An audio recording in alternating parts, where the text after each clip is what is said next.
ma pensiamo sia Giuseppe Tagliapietra partiti, subito Braganza in avanti, subito Dimone impegnato e ce ne manca uno. Ed è gol!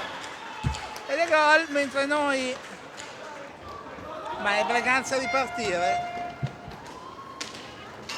In mezzo, confusione in mezzo all'area, la Pietra, 3 giocatori con cognome Tagliapietra, ho in pista solo il portiere per il momento, ed ecco, si spezza la trama possibile, 2 contro 1 del Seregno, Febbo, il tiro, gol! Antonio Tagliapietra contrasta Fiazza, brutto il disimpegno ed è gol! Ed è gol dopo un minuto. Manca l'ultimo minuto, palo clamoroso di Volpe, capovolgimento di fronte, cerca un fallo e non lo trova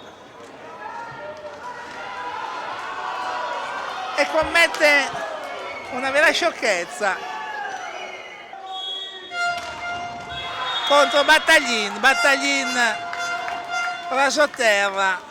Alberio gira la porta, sbaglia l'appoggio, riparte Volpe, Tagliapietra, la conclusione, gol!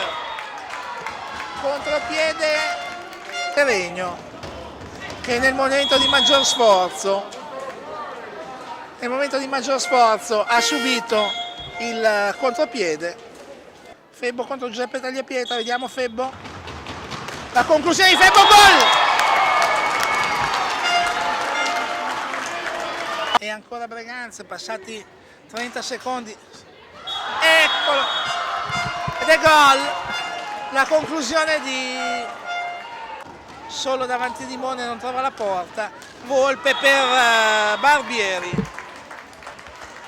4 gol che la differenza di punteggio tra le due squadre, Piazza per la conclusione, gol!